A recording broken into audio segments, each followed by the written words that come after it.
500 grams chicken breast, boneless, marinated with pepper powder, turmeric powder, ginger garlic paste, fresh cream, and salt to taste. After marinating the chicken for around 4 hours, take a little cooker with little oil.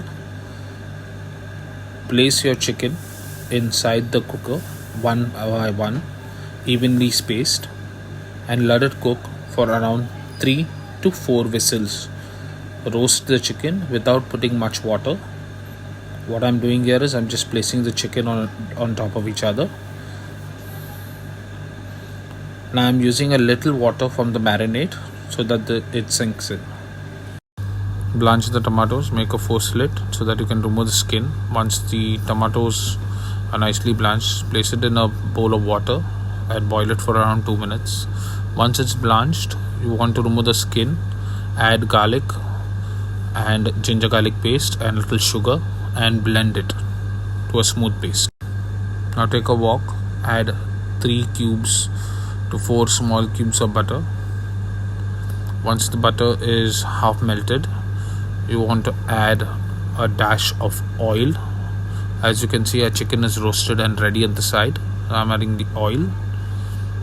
Once we add the oil, let the butter melt completely. To the melted butter mixture, add the tomato puree, the blanched tomato puree, and mix it well. Use your spatula to smash any tomato lumps that you may find due to the mixer not mixing it. You want to mix it well.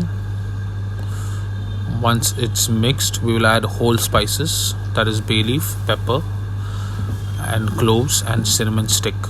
Whole spices, and mix it well again nicely. Now we would be adding, after our whole spices, we will also be adding a few dry spices of spice powder, starting with cumin powder,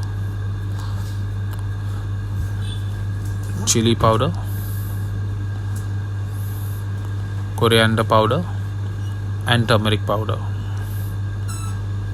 and garam masala powder and Kashmiri chili for color, all 1 teaspoon each.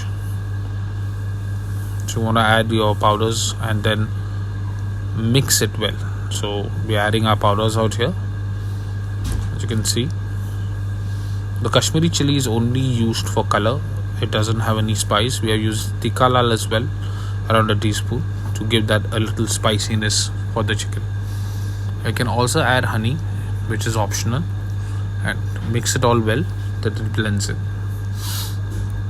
Once we mix this all together, we're going to add market-based tomato puree. Now you do not want to add market-based tomato puree directly and cook this, because it would become too sour, as the market-based tomato puree has a lot of additives in it. So I'm mixing this all together, and I'm going to add the market-based tomato puree. I'm using homemade Dabur brand of tomato puree. You want to add half the box of tomato puree in the curry, so that it gives a good color out here. Mix it well. Okay, keep mixing. Post that, you want to add a little bit of tomato ketchup, around a tablespoon of tomato ketchup, and blend it well. So there goes a tablespoon of tomato ketchup. Now I'm going ahead and blending it well. We have a good nice blend. Please note, we have not added salt, as the chicken is salted, as well as the butter we have used is salted. I want to add the chicken pieces. So add all the chicken pieces, and you want to go ahead and coat it well, so that all the pieces are covered evenly in this rich buttery tomato based gravy. We will not be adding water in this, so we would be adding around a bowl or half a bowl of milk to stipulate a little bit of graviness, because butter chicken is a thick gravy, additionally made a bit sweet, so the milk and the fresh cream adds sweetness to it.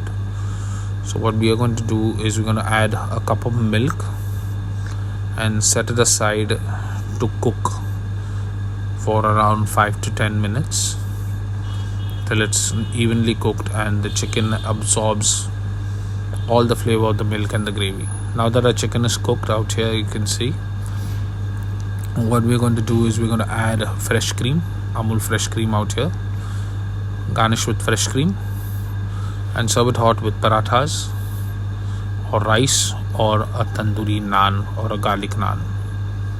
All the combinations works well. Do add a Dunlop of butter and do subscribe and like our channels for more such recipes.